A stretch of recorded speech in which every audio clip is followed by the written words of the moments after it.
introducing families to residual income and financial freedom.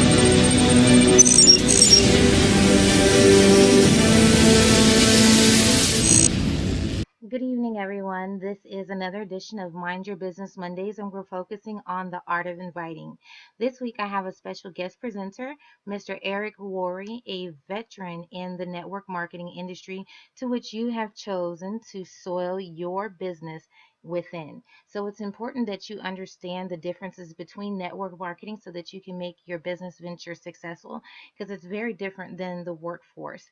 Now, I want to just take a moment to encourage each and every one of you to get your game plan interview conducted with your success coach or mentor.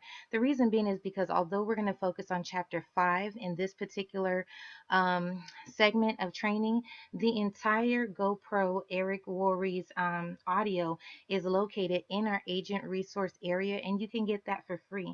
But in order for you to get the password, you have to conduct that game plan interview, so that way your success coach or mentor is able to coach you throughout your entire venture within the project. So we definitely want to get you off to the right start.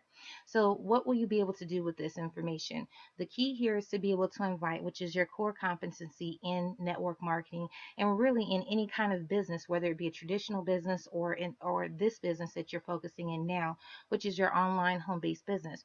Whether it be a webinar to tell about your travel services, a launch call to get your business off the ground, showcases, videos, events, three-way calls, parties, social media blitz, whatever, you're inviting people to learn and understand more about what you have to offer. So like anything of value, this is going to take some time. I encourage you to be patient.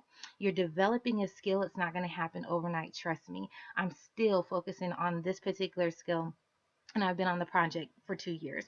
Repetition, so you definitely want to listen to this as frequently as possible, and then practice and employ the things that you're learning. But most importantly, do not give up. Now, tips to help you in developing these skills, I'll go ahead and tell you now. Take notes. Again, you want to get access to the entire series, the entire book, so that way you can understand the preface and all of those things prior to him getting to this point, which is chapter 5.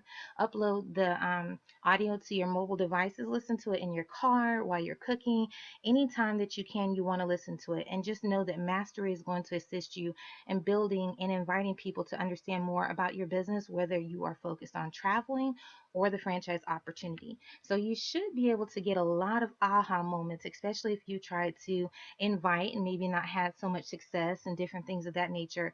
But just a couple highlights. He's going to give you some amazing approaches that you can use. He's going to load the call with circumstances that you may or may not have already experienced. He will address the super indirect approach, which is one of my favorites, and then a couple techniques like if I would you.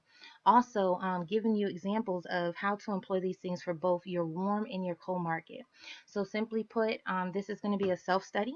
So please, please, please, on your own time, go through this the entire month at least. And I know we're already reading other books and things of that nature. So even if you can't do it, this month, this is something that you can refer back to at any time.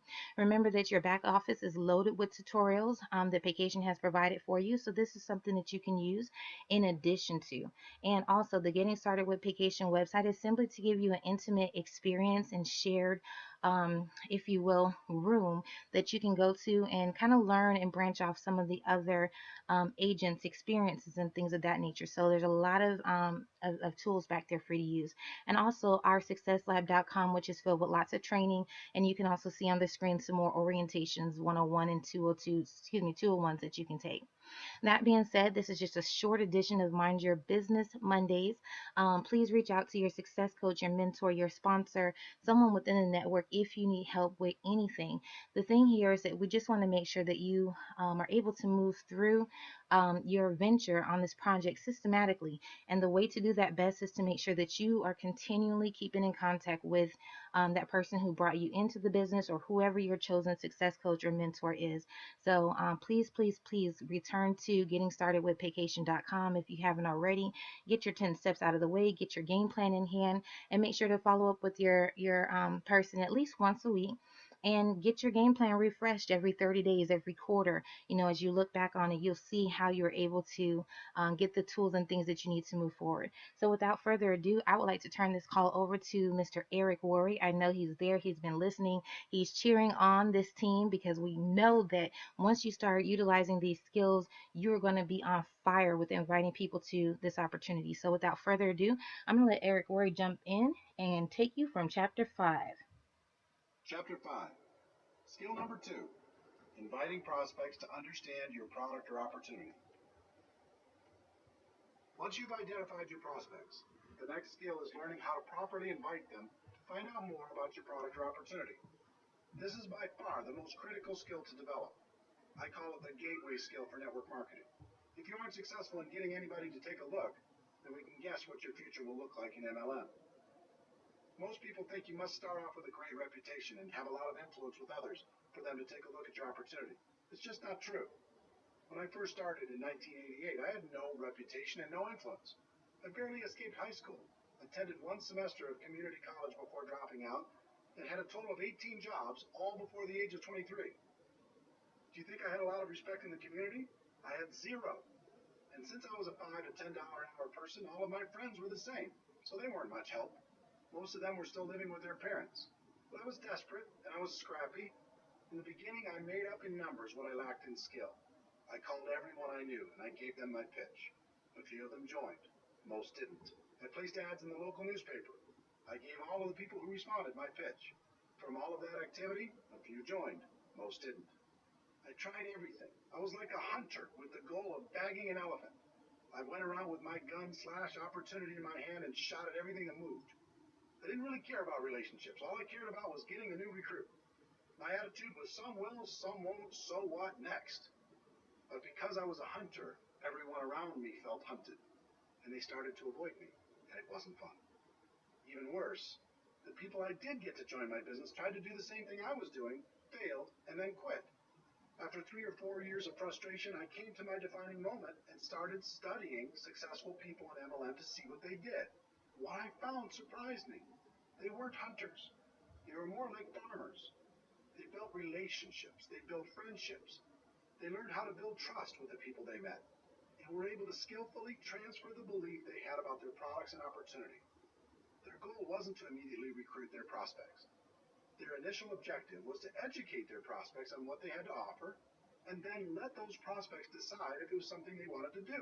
This was a huge switch in strategy for me, and I began to look at things differently. I put myself in the prospect's shoes and thought about what would be attractive to me, and alternatively, what would cause me to put up my defenses. I realized why the pros had such great results. Instead of acting like sharks, they were more like coaches or consultants. They built relationships and then offered common sense solutions to people's problems. Who wouldn't like that? The other thing I noticed with the professionals is they didn't pitch their product or opportunity. Instead, when the timing was appropriate, they just invited people to do one of two things, based upon the individual prospect situation. The first thing they did was invite people to attend some sort of event, such as a one-on-one or two-on-one meeting with another member of their team, or a three-way phone call conversation, a small group presentation in their home, an online webinar, a local hotel meeting, or some larger company event or convention. Professionals understand that personal interaction is a critical component when it comes to building trust and transferring belief, so they try to connect people as much as possible. The second thing they did was invite people to review some sort of tool. I'm a big believer in using tools to help educate a prospect. Tools take many forms. There are CDs, DVDs, magazines, brochures, websites, and online presentations. With some companies, you can even let people sample the product and treat that as a tool. There's no question that technology continues to evolve, offering more and more convenient ways to help educate prospects. But I have to interject a personal opinion based upon experience. While technology allows us to get people quality information quickly, there's nothing like a physical tool. In a world of bits and bytes and in a network marketing world where it's important to build trust, a physical tool makes it real. Of the two methods used to help educate the prospect, events are the most effective. There are lots of reasons. There's a physical interaction from meeting with people, and that helps build trust. There's the important element of social proof. It's valuable for the prospect to see that there's other people actively involved and find out what those people are like. There's education on the product and the financial opportunity.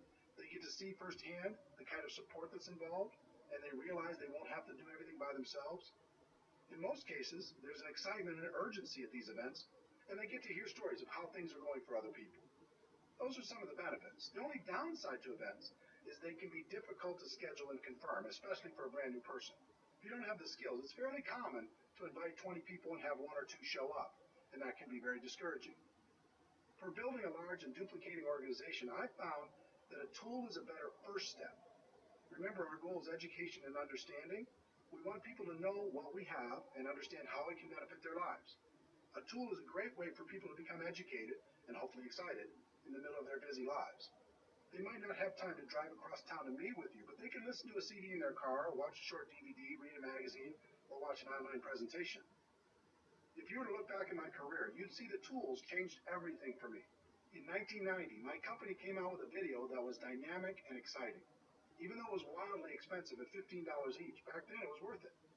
Because when you learned how to invite people to watch that video, the results were dramatic. Everyone in the company became focused on a daily method of operation that centered around inviting people to watch our video. We allowed no distractions. Our entire culture revolved around this strategy, and our growth went through the roof. Events were still very important, but they were a second step after a person watched our video. By adopting this new approach, my organization finally broke out, and I was able to enjoy the experience of having a group that grew with or without me. It was more fun than I could describe. My group grew from a few dozen to a few hundred, and then a few thousand. All I did was learn how to successfully invite people to watch a video, follow it up with an invitation to an event, and teach everyone else to do the same thing. The second career breakthrough took the form of an audio cassette. Yes, I said cassette. This was 1992, and that's all we had. The company was launching something new and exciting, and this time I personally recorded an audio that explained the opportunity in detail. We sold it for 50 cents a piece, which covered our costs, and in less than 1 year, that little audio cassette sold over 1 million copies. We taught people how to invite prospects to take that cassette, put it in their car, and listen to it right away. The results were amazing. We trained people to get 100 cassettes at first, get them out to everyone they knew, and then have them focus on getting out 2 a day after that. Using that simple system, my income grew to almost $1 million a year. Different companies use different tools and event strategies to grow their business. Some use home parties, some use online presentations, some use one-on-ones with magazines and flip charts.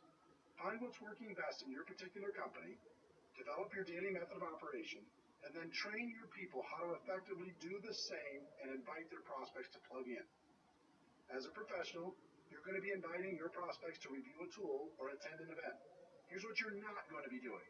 You're not going to be pitching people and trying to dazzle the world with your wisdom. That approach will feed your ego, but steal from your bank account. Let me give you my formula for financial independence in network marketing. Your ability to get a large group of people to consistently do a few simple things over an extended period of time. It was this formula that helped me break out of network marketing mediocrity, and it will help you do the same. For years, I focused and depended on my ability to persuade other people to join me. Then I graduated to finding a few key leaders I could train to do what I was doing. And finally, I learned the formula I just gave you and began to focus on getting a large group of people to consistently do just a few simple things and to keep doing them. When that happened, everything changed for the better. Those are the fundamentals. Let's take a moment to talk about the emotions of inviting. There are 4 basic rules. Rule number 1, you must emotionally detach yourself from the outcome. This is extremely important. Remember, our initial goal is education and understanding. It's not getting a new customer or signing a new distributor. In other words, if you disconnect your emotions from that outcome and just focus on education and understanding, everything gets very simple. This sounds easy, but it's difficult to do. All of us come into this business with the hope of recruiting some great people. It's hard to disconnect from those expectations. But you need to remember, we're not hunters. We're not sharks. Our job is to educate people and help them understand what we have to offer. We act as consultants, offering suggestions on how people can live a better life. If you focus on getting a customer or a new distributor, you'll constantly be disappointed and you'll find your prospects running away from you. If you focus on education and understanding, you'll have fun and your prospects will enjoy the experience. Rule number 2, Be yourself. So many people become a different person when they start inviting. This makes everyone uncomfortable. Be yourself. Just focus on being your best self. Rule number 3, bring some passion. Enthusiasm is contagious. It's okay to get a little bit fired up. Get focused. Listen to some music that inspires you. Smile when you're on the phone. I assure you, your positive emotion will translate into better results. Rule number 4, have a strong posture. This was a big one for me. At first, I was so insecure, I didn't think anyone would take me seriously. But as I watched the professionals, I noticed their posture. They were bold, they were confident, they were strong. So I decided to be bold as well. I stopped apologizing all the time. Instead of saying, yes, I know I've had a lot of jobs so far in my life, but I'm hoping this will be the change I've been looking for, I started saying, guess what? I'm sick and tired of the life I've led up until this point, and I've decided to take charge. I wouldn't bet against me because I'm serious. You feel the difference? Be yourself, but be a bolder self. Be yourself, but be a stronger self. Be yourself, but be a more confident self, at least when you're inviting. I found I could do that for short periods of time at the beginning. And just like building a new muscle, I could eventually do it longer and longer until it became part of me. So now that we've set the stage, let's go through the invitation formula. This formula is designed to be used over the phone or face-to-face. It's not to be used with texting, email, or any other communication tool, just on the phone or face-to-face. This can work with your warm market prospects, someone you know, or cold market prospects, someone you meet while living your life. I'll give you examples for both. There are 8 steps to a professional invitation. That might sound complicated, but with a little practice, you'll find it's an easy skill to master. Step 1, be in a hurry. Step 2, compliment the prospect. Step 3, make the invitation. Step 4, if I, would you. Step 5, confirmation number 1, get the time commitment. Step 6, confirmation number 2, confirm the time commitment. Step 7, confirmation number 3, schedule the next call. And step 8, get off the phone. Step 1, be in a hurry. This is a psychological issue. People are always more attracted to a person who has things going on. If you start every call or face-to-face conversation giving the impression that you're in a hurry, you'll find your invitations will be shorter, there will be fewer questions, less resistance, and people will be more respectful of you and your time.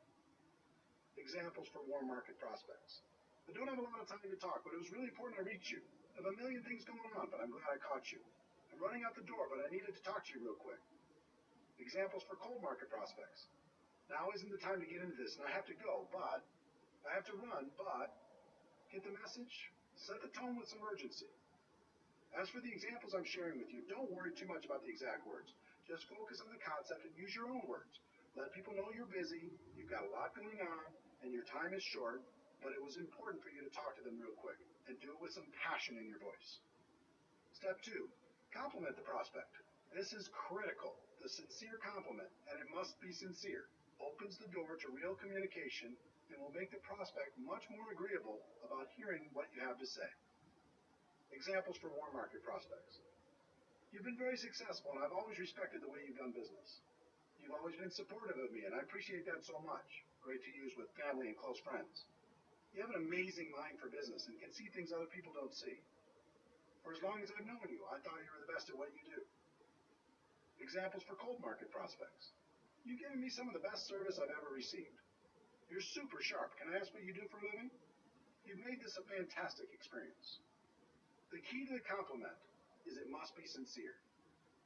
Find something you can honestly use to compliment your prospect and use it. This simple step would literally double your invitation results. When you start with urgency and a compliment, it becomes very difficult for a person to react negatively to your invitation. People don't hear compliments very often. It feels good. You'll find your prospects will become very receptive. If you study the pros, you'll find they're constantly putting people in a good mood through their honest and sincere compliments. It helps to build rapport. It helps to open people's minds. And mostly, it helps achieve our goal of education and understanding. Step 3, make the invitation. This is a situation where one size does not fit all. There are 3 kinds of invitation approaches for the network marketing professional. The direct approach. This is used when you're inviting people to learn more about an opportunity for them. Most people use a direct approach for all of their prospects. It usually goes something like this. I found a way for you to get rich. Let me tell you all about it, blah, blah, blah. I understand the passion, but really, who's going to get excited about that unless they're getting a call from a millionaire? That doesn't mean the direct approach doesn't work. It does. It has an important place in your invitation process, but it should be reserved for people who know and respect you or for people that you know are searching for something better. Examples for warm market prospects. When you told me you hated your job, needed more money, wanted to find a new house, etc., were you serious or were you just kidding around? They'll almost always tell you they were serious. Great, I think I found a way for you to get it, solve the problem, make that happen. This is for situations where you know an area of their dissatisfaction, need, or desire. I think I found a way for us to really boost our cash flow. When I thought of people who can make an absolute fortune with a business I found, I thought of you. Are you still looking for a job or a different job? I found a way for both of us to start a great business without all the risks. Let me ask you a question off the record. If there was a business you could start working part-time from your home that could replace your full-time income, would that interest you? Examples for cold market prospects. Have you ever thought of diversifying your income? Do you keep your career options open? Do you plan on doing what you're doing right now for the rest of your career? You can follow these cold market scripts or any variations with the following. I have something that might interest you. Now is not the time to get into it, but the indirect approach. This is another powerful tool to help people get past their initial resistance and educate them on what you have to offer. The indirect approach is about asking the prospect for help, input, or guidance. I used this approach extensively and with great success when I first started out. Because of my lack of credibility at age 23, I couldn't get much success with a direct approach, so I learned to play myself down and play up to the prospect's ego. It worked incredibly well, and it still works today. Examples for warm market prospects. I've just started a new business and I'm really nervous. Before I get going, I need to practice on someone friendly. Would you mind if I practiced on you? This is a great approach for family and close friends. I found a business I'm really excited about, but what do I know? You have so much experience. Would you look at it for me if I made it easy on you? And let me know if you think I'm making the right move. A friend told me the best thing I could do when starting a business is to have people I respect take a look at it and give me some guidance. Would you be willing to do that for me if I made it simple? Examples for cold market prospects. When you meet someone from another city, state, or country, and if your company does business there, you can say, my company's expanding in your area. Would you do me a favor and take a look at it and let me know if you think it would work where you live? When you meet someone who might provide good input on your product, you can say, I've started a business with a product I think makes a lot of sense, but I'd like to get your input. Would you be willing to check it out and give me your opinion? The super indirect approach. The third approach is the super indirect approach. This approach is incredibly powerful because it works on a number of psychological levels.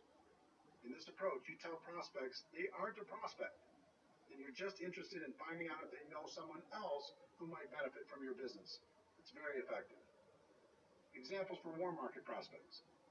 The business I'm in clearly isn't for you, but I wanted to ask, who do you know that's ambitious, money motivated, and would be excited about the idea of adding more cash flow to their lives? Who do you know that might be looking for a strong business they can run from their home?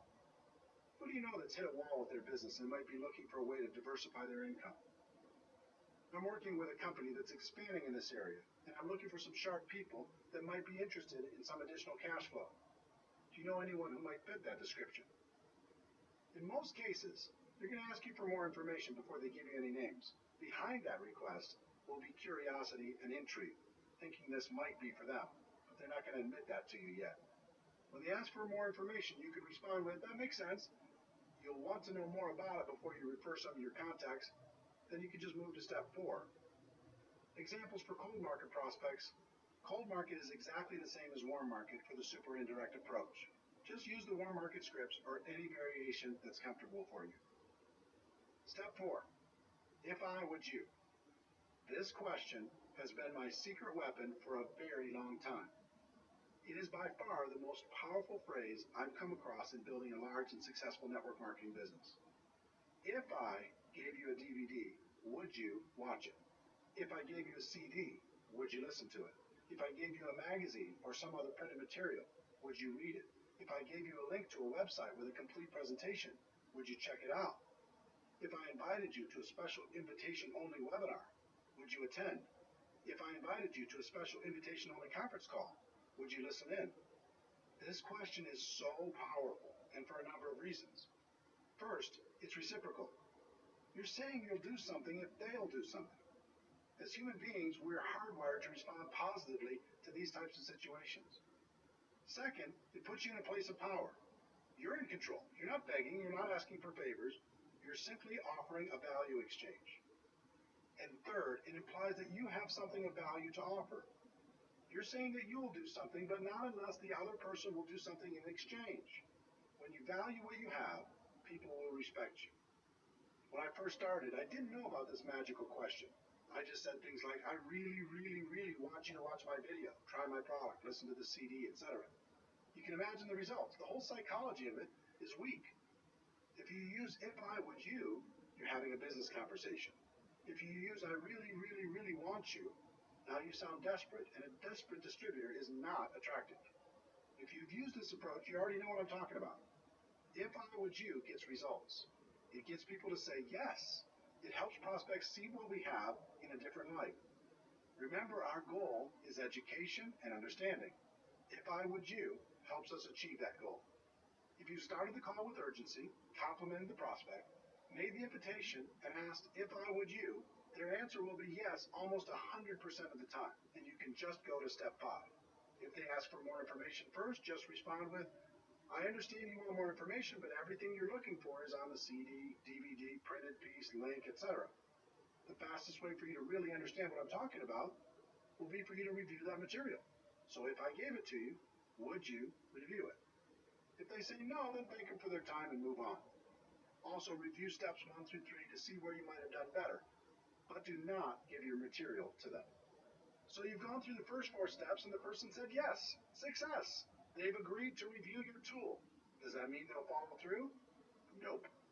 In fact, only about 5% of your prospects will do what they said they would do if you just use the first 4 steps, and 5% is not a good number. To get closer to 80%, you need to complete the invitation process professionally. Step 5, confirmation number 1, get the time commitment. You've asked if I would you, and they've said yes. The next step is to get a time commitment. When do you think you can watch the DVD for sure? When do you think you can listen to the CD for sure? When do you think you could read the magazine for sure? When do you think you could watch the link for sure? Don't suggest a time for them. That's another mistake I made early on in my career. Just ask the question and wait for them to respond. This question makes them think about their schedule and their commitments, find a place to review your tool, and communicate that back to you.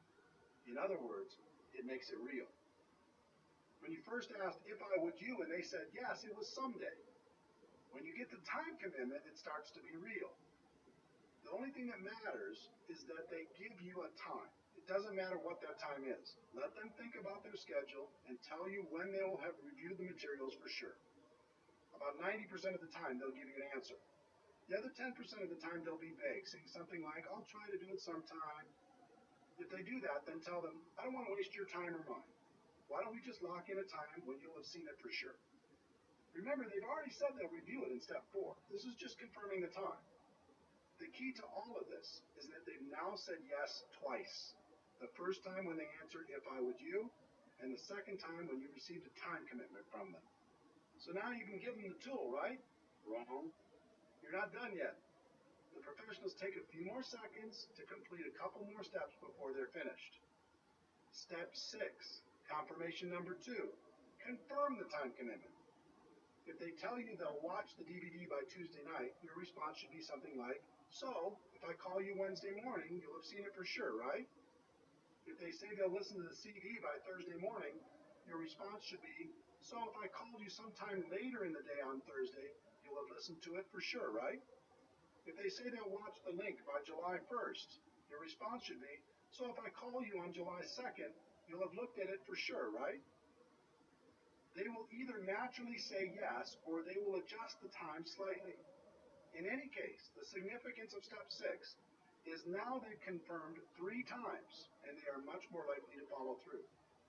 And the key is, this isn't an appointment you've set. It's an appointment they've set. They said they'd review the materials. They would do it by a specific time. And if you called them after that, they they would have reviewed the materials. You've asked the questions, their answers made the appointment. Step 7, confirmation number 3, schedule the next call. This step is simple. Just ask, what's the best number and time for me to call? They'll give you what works best for them, and now you have a real appointment. All you have to do is be sure to remember to call when you said you'd call. They've said yes 4 times. The whole invitation took a few minutes, and your chances of achieving your goal of education and understanding has gone from about 5% to about 80%. Step 8, get off the phone. Remember, you're in a hurry, right? Once you've confirmed the appointment, the best thing to say to someone is something like, great, we'll talk then, gotta run. Too many people make the appointment and then unmake it by talking and talking and talking. Remember, our goal is education and understanding, and we're gonna let the third-party tool do most of the work. Here are some examples of all 8 steps. A person you know who hates their job, direct approach. Hey, I don't have a lot of time to talk, but it was really important I reach you. Listen, you're one of the most financially intelligent people I know, and I've always respected that about you. When you told me you really didn't like your job, were you serious, or were you just kidding around? They say they were serious. Great, I think I found a way for you to create an exit strategy. I have a CD that describes what I'm talking about better than I can. If I gave you this CD, would you listen to it?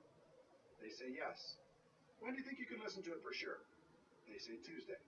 So if I call you Wednesday morning, you'll have reviewed it for sure, right? They say yes. All right, I'll check back with you then. What's the best number and time for me to call? They give me the information. Got it. We'll talk then. Gotta run. Thanks. A good friend in direct approach. Hey, I'm running out the door, but I needed to talk to you real quick. Do you have a second? Great. Listen, you've always been so supportive of me, and I appreciate that so much. I've just started a new business, and I'm really nervous. Before I get going, I need to practice on someone friendly. Would you mind if I practiced on you? They say sure. Great. If I gave you a DVD that laid out the information in a professional way, would you watch it? They say yes. It's about 15 minutes long. When do you think you could watch it for sure? They say Thursday. So if I called you Friday morning, you'll have reviewed it for sure, right? Fantastic. What's the best number and time for me to call? They give you the information. Great. We'll talk then. Gotta run. Thanks. A highly successful person, super indirect approach. I know you're busy, and I have a million things going on too, but I'm glad I caught you. You've been wildly successful, and I've always respected the way you've done business. I've recently started something new, and I'm looking for some sharp people. It's clearly not for you, but I wanted to ask, who do you know who's ambitious, money motivated, and would be excited about the idea of adding a significant amount of cash flow to their lives? They say they do know some people. I understand that you'd want to know more about it before you recommend people. I have a DVD that explains exactly what I'm doing and the kind of people I'm looking for. It's brief. If I sent one to you, would you review it? They say they would. Thanks. When do you think you could view it for sure? They say next Monday. Okay, so if I call you next Tuesday, you'll have reviewed it for sure, right? Okay, I'll check back with you then. What's the best number and time for me to call? They give the information. Okay, great. Thanks again. I appreciate it so much. Talk to you next Tuesday. A cold market prospect who's done a good job selling you something. Direct approach. Now isn't the time to get into this, and I have to go, but you're super sharp, and I happen to be looking for some sharp people. Do you plan on doing what you're doing now for the rest of your career? They say no. Good. I have something that might interest you. Now isn't the time to get into it, but I have a DVD that explains it all in great detail. If I gave it to you, would you watch it? They say yes. When do you think you can watch it for sure? They say Sunday. So if I called you Monday, you'll have reviewed it for sure, right? They say yes. All right, I'll check back with you then. What's the best number and time for me to call? They give you their information. Okay, here it is. Thanks again for the excellent service, and I'll talk to you soon. Are you feeling the flow of how this works? Obviously, there are many possible variations for different kinds of prospects, but I hope these examples help you understand how everything comes together. In terms of scripts, it's best if you get the basic concepts down and don't focus too hard on the exact script. Life doesn't work that way. But if you learn to let your prospect know you're in a hurry, then compliment them, then invite them, then pass on a tool with if I were you, then confirm using the process I described, and finally get off the phone or complete the invite, you'll do just fine. Remember, in recruiting, there are no good or bad experiences, just learning experiences. On your journey to become a network marketing professional, the best thing that can happen is for you to develop the skills to recruit on demand in any situation. Then you never have to worry about being lucky. So practice, practice, practice. All right, Eric Worre, thank you so very much for that wonderful, wonderful segment. Team, the rest is up to you. Go back, take this recording, replay it, replay it, replay it. If you haven't already done so, again, reminding you, get that game plan interview done with your success coach or mentor so you can have full access to the entire Go Pro network marketing book. And I hope that this really helps you. I look forward to speaking with you all throughout the week. You can feel free to contact me, again, your direct sponsor or anyone within our network, so that way you can practice and employ these skills. So without further ado, I want to just return you back to whatever you were doing, but know that you have these tools anytime so that way you can perfect them. All right, it was a pleasure training with you, and have a wonderful, wonderful, wonderful day. And be sure to spread the word. Bye bye.